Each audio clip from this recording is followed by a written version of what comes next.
Vamos a comenzar entonces con el 7. Yo le puse como título La tradición de los ancianos. Ustedes saben que la Biblia no trae títulos. Cada editorial le pone el título que considera que se ajusta más. Entonces, ¿por qué puse la palabra tradición de los ancianos? Porque se habla acerca de la tradición de los ancianos. Ahora, pregunto a ustedes que están aquí, ¿qué es una tradición? ¿Ya algo que se hace siempre? ¿Ya? Una costumbre que se va heredando de generación en generación, ¿ok? ¿Ya? ¿Qué ejemplos de tradición podemos tener? Un ejemplo de tradición. El abrazo de Año Nuevo es una tradición. ¿Qué más? El regalo de Navidad. La empanada para septiembre. El árbol de Pascua. ¿Qué tradiciones usted celebra? Navidad, ustedes celebran Navidad. Aniversario de matrimonio, ya. Semana Santa. Todos aquí, sin excepción, tenemos tradiciones. Todos aquí celebran el Año Nuevo, ¿no? Ahora, como iglesia, ¿tenemos tradiciones? Nombre algunas tradiciones. Ya, dar 3 gloria a Dios. Ya, recordar cumpleaños, aniversarios, música. Ya, esquema de culto, presentación de niños, ayunar ciertos días. O sea, hay varias tradiciones. ¿Por qué nuestra Biblia tiene 66 libros y no 73? ¿O no 40? Marcos 7, versículo 1 y 2 dice: Los fariseos y algunos de los escribas que habían venido de Jerusalén se reunieron alrededor de él y vieron que algunos de sus discípulos comían el pan con manos inmundas, es decir, sin lavar. Número 1. ¿Quién eran los fariseos? Un grupo religioso. ¿De qué? ¿De dónde? Era una facción del judaísmo. Los fariseos, ¿cuál era la gracia que tenían ellos? Que eran cercanos al pueblo. Y al ser cercanos al pueblo, tenían influencia en el pueblo. Ya, ¿y quién eran los escribas entonces? Que tenían la facultad de escribir y de leer. Entonces tenían una función dentro de Israel que tiene que ver con la interpretación de la ley. Eran los maestros de la ley.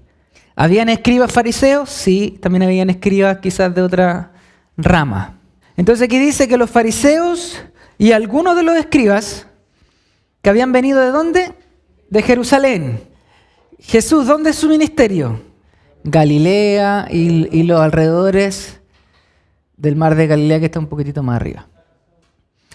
¿Y Jerusalén dónde está? Jerusalén está acá abajo. Entonces, el viaje que dieron fue ese. ¿A qué creen que vienen?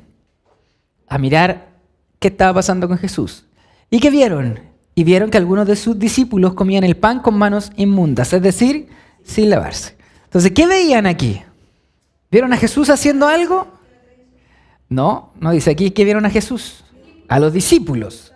¿Que comían qué cosa? El pan con las manos inmundas. ¿Qué significa las manos inmundas? Cuando usted piensa en judío y en inmundo, ¿qué se imagina? Impuras, ya. Por ejemplo, ¿qué cosas teníamos impuras dentro del judaísmo? El cerdo, ya dijimos. Los leprosos. Estar con los muertos. ¿Y por qué había que cuidarse de lo impuro? Hay un verso que luego repite Pedro, que dice: sed santos porque yo soy santo. Tenía que ver con la santidad, la pureza. Por ejemplo, alguien impuro no podía entrar al templo, porque si lo impuro tocaba algo del templo, ¿qué pasaba con el templo? Quedaba impuro. Que el sacerdote, para ir a ministrar delante del Señor, tenía que ser una persona pura. Entonces, por ejemplo, si un día una mujer daba luz a su hijo, esa mujer quedaba ¿cómo? Impura. ¿Hasta qué? Hasta que fuese y entregara una ofrenda, y de esa manera esa impureza se iba. Eso era lo que pasa, por ejemplo, cuando María va al templo y presenta su ofrenda. María lo hizo.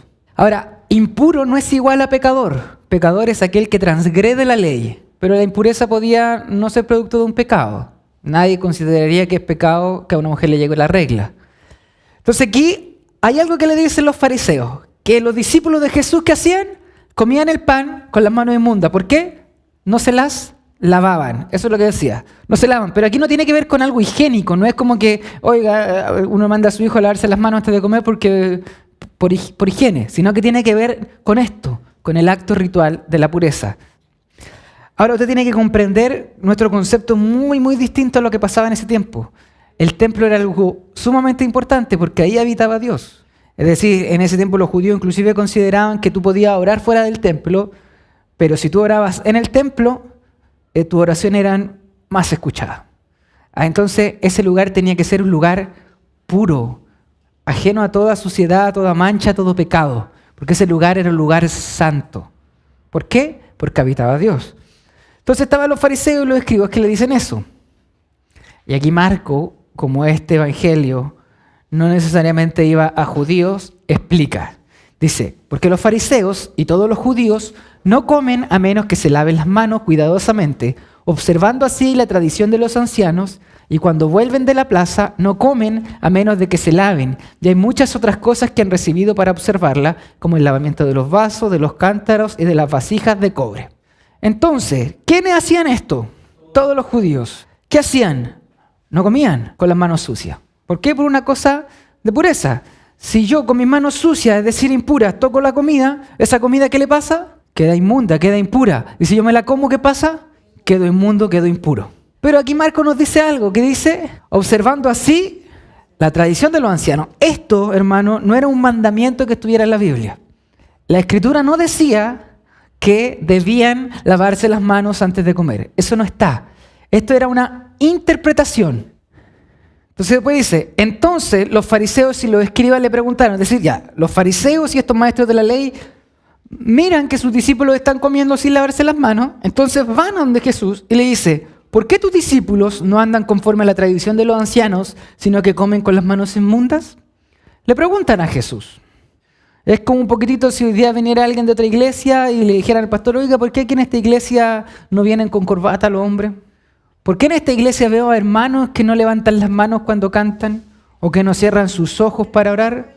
Dice, ¿por qué los discípulos no andan conforme a la tradición de los ancianos, sino que comen con manos inmundas?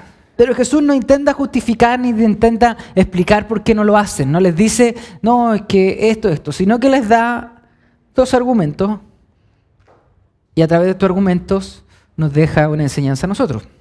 El argumento número 1 dice, bien profetizó Isaías de vosotros, hipócritas, como está escrito, este pueblo con labios me honra, pero su corazón está muy lejos de mí, mas en vano me rinden culto, enseñando como doctrinas preceptos de hombre. Y después dice, dejando el mandamiento de Dios, os aferráis a la tradición de los hombres.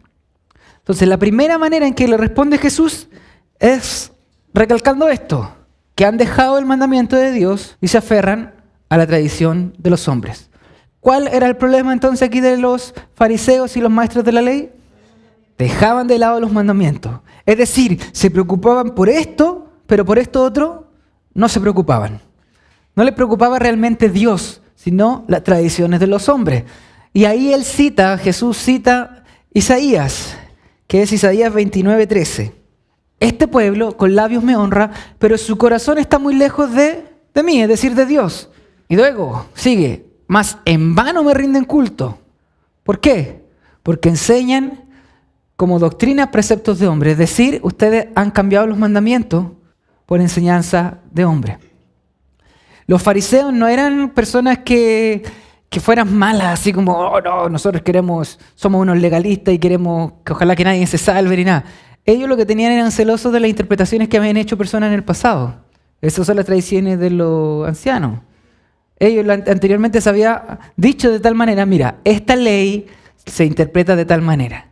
¿Y cómo se interpreta? Se interpreta en que no puedes tú comer con las manos sucias. Eran interpretaciones que habían quedado como tradición. Por eso Jesús en realidad no le está recriminando tanto que tengan tradiciones, sino que al tener tradiciones dejan de lado el mandamiento de Dios. Es como que uno tiene que poner una balanza. ¿La tradición o el mandamiento? Si una tradición me hace romper el mandamiento, está mal. Está mal. Por eso le digo, nosotros tenemos tradiciones. El mismo orden del culto. Nadie me está diciendo, no, ahora ya el culto no puede tener un orden. Es una tradición. Ahora, ¿qué pasa si este orden del culto rompe con un mandamiento de Dios? Estaríamos mal. Por eso aquí dice hipócrita. ¿Por qué? ¿Qué es la hipocresía? Es actuar de una manera y pensar de otra manera, o pensar de otra manera y actuar de otra manera. Por eso le está diciendo hipócrita, porque ustedes son maestros de la ley y ustedes le enseñan los mandamientos aquí al pueblo, pero ustedes no los cumplen. Ustedes no lo están haciendo. Es por eso que ustedes son hipócritas, porque prefieren cuidar las tradiciones, porque las tradiciones tienen que ver en gran medida con la apariencia, pero lo interno no se preocupan. ¿Ya? Y por eso que le ponía tradiciones. Por ejemplo, celebrar la Navidad es una tradición. En ninguna parte de la Biblia se nos manda a nosotros celebrar la Navidad. Ahora, ¿estoy haciendo mal al celebrarla? No. ¿Es pecado no hacerlo, no celebrarlo? Tampoco. ¿Por qué? Porque no hay un mandato estipulado a hacerlo. Es como lo que yo les decía la otra vez del ayuno, que en la Biblia no hay un mandamiento a ayunar. ¿Es malo ayunar? No. ¿Es malo no ayunar? Tampoco. Por eso es que lo importante es hacerlo con su conciencia y su corazón. No porque, voy a ayunar para que el hermano Mario me vea que yo estoy ayunando y que soy más espiritual que el hermano Enrique que no ayuna. Segundo argumento.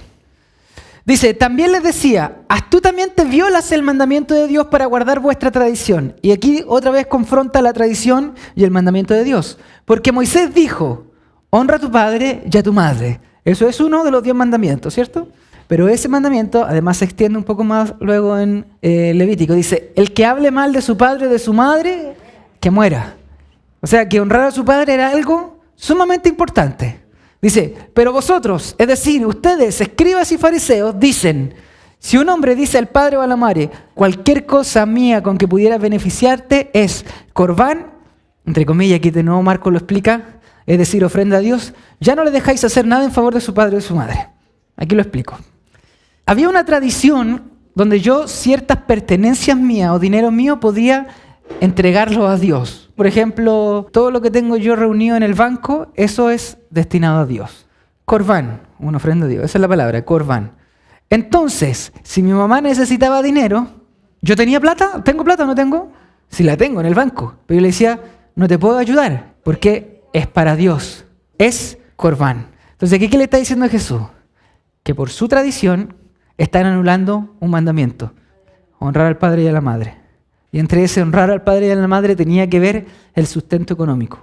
Entonces yo estaba poniendo la tradición por sobre el mandamiento de Dios. Entonces, ¿cuál era el argumento de Cristo en esta sección? ¿Por qué entonces los discípulos, entre comillas, podían comer con las manos sucias? Porque no era mandamiento de Dios. Porque no era mandamiento de Dios. Entonces, ¿Jesús y sus discípulos estaban pecando al hacer esto? No, porque no era un mandamiento de parte de Dios. Entonces, ¿qué hacían ellos cuando ponían la tradición por sobre el mandamiento? Dice Jesús, invalidando así la palabra de Dios por vuestra tradición, la cual habéis transmitido y hacéis muchas cosas semejantes a esta. Ahora, hermano, yo quiero reivindicar un poco la figura del fariseo. Su intención era incorrecta. Lo que pasa es que su fuente de autoridad no era la correcta. Pero sinceramente, ellos querían mantenerse puro ellos, mantener puro el templo, los escribas lo mismo. Por eso era algo que no solo hacían los fariseos, sino que Marco nos dice que lo hacían los fariseos y todos los judíos. Y no estamos ajenos a eso el día de hoy. No estamos ajenos. Nosotros podemos hacer cosas con muy buenas intenciones, pero que vayan en contra de la palabra de Dios. Dice, y llamando de nuevo a la multitud les decía, escuchadme todos y entended, no hay nada fuera del hombre que al entrar en él pueda contaminarlo, sino que lo que sale de adentro del hombre es lo que contamina al hombre. Si alguno tiene oídos para oír, que oiga.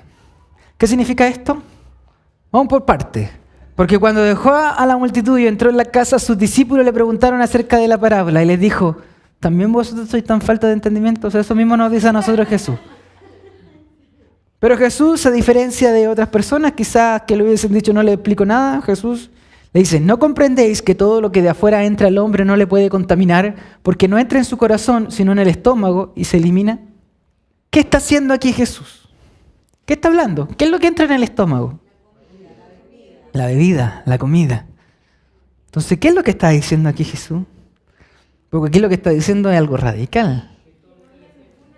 Ahora pónganse en el primer siglo judíos que alguien venga y les diga, pueden comer cerdo. ¿Qué está diciendo Jesús aquí? Le está diciendo, mira, comer cerdo no te va a dejar impuro, porque a la larga eso no pasa a tu corazón, sino que entra a tu estómago y se va por la letrina. Es así. Es más, Marco pone una explicación posteriormente, dice, declarando así limpio todos los alimentos. El autor de esto ya vio la resurrección, la ascensión. Es decir, aquí Marco está poniendo un paréntesis de un tiempo posterior. Allá, en ese momento no lo entendieron, pero la declaración de Jesucristo era una declaración radical. Dios actúa de esta manera hasta aquí. De aquí en más, Dios está actuando de otra manera. Y el vocero, el mensajero que trae la verdad de cómo Dios actúa hoy, soy yo, Jesús. Lo que sale del hombre, eso es lo que contamina al hombre. Es decir, lo que está en el corazón, porque de dentro del corazón de los hombres salen los malos pensamientos, las fornicaciones, los robos, los homicidios, adulterio, avaricias, maldades, engaños, sensualidad, envidia, calumnia, orgullo e insensatez. Todas estas maldades de adentro salen y contaminan al hombre. Es decir, como decía el profeta Jeremías, el corazón es engañoso. Del corazón salen todas estas cosas. Es por eso que David en su salmo dice, crea en mí, oh Dios, un corazón limpio y renueva un espíritu dentro de mí. Lo que contamina al hombre no es que ustedes no se laven las manos, ni siquiera es que ustedes hagan esto. Lo que contamina al hombre es lo que está en el corazón. Y esa declaración va mucho más allá que solamente los alimentos. Después los discípulos la entienden también con los gentiles. Los gentiles somos impuros para los judíos. No merecemos salvación. Y Cristo redefinió todo eso. Debemos nosotros examinar nuestras conductas para que nuestras conductas estén conformes y de acuerdo a la palabra de Dios. Porque si bien todos nosotros aquí tenemos tradiciones, que estas tradiciones no sean contrarias a la palabra de Dios, sino que podamos someter toda nuestra manera de ser, toda nuestra manera de pensar y toda nuestra manera de definir lo que somos, lo que pensamos y lo que hacemos a la palabra de Dios.